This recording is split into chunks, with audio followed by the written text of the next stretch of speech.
Հնարավոր է, որ շատ շուտով մենք Հայաստանի Հանրապետության քաղաքացիներս կարողանանք Եվրոպական միություն գնալ առանց վիզայի։ Այսօր Եմեն պաշտոնապես Հայաստանին հանձնեց վիզաների ազատականացման համար գործողությունների պլան։ Սա տարբեր ոլորտներում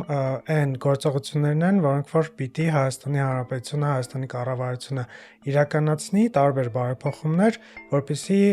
արդյունքում մենք քաղաքացիներս առանց վիզայի կարողանանք մուտք գործել ԵՄ։ Ու շատերը հիմա փորձում են հասկանալ, թե ինչքան ժամանակից մենք ռեալ կկարողանանք ԵՄ գնալ առանց վիզայի։ Դրա համար ես նայել եմ Վրաստանի օրինակը, որպեսզի կարողանանք հասկանալ մոտավորապես ինչքան կտևի։ Ուրեմն ըստ պաշտոնական եվրոպական աղբյուրների Վրաստանը ԵՄ-ի հետ սկսել է վիզաների ազատականացման երկխոսությունը 2012 թվականի հունիսի 4-ին եւ հաջորդ տարի 2013 թվականի փետրվարին ԵՄ-ն արդեն հանձնել է Վրաստանին գործողությունների պլանը, որ Վրաստանը պիտի իրականացներ, այսինքն նույնը տեղի ունեցել այսօր Հայաստանի հետ։ Եվ արդեն 2017 թվականի փետրվարին ԵՄ-ն որոշում է կայացրել Վրաստանի քաղաքացիների համար առանց վիզայի ռեժիմ մտցնել։ Այսինքն այս ամբողջ գործընթացը տևել է մոտավորապես 5 տարի։ Իհարկե սա ընդհանրապես Վրաստանի օրինակն է, եթե Հայաստանի կառավարությունը ավելի արագ իրականացներ բարեփոխումները, Հայաստանի քաղաքացիները ել ավելի արագ կկարողանան Եվրոպա առանց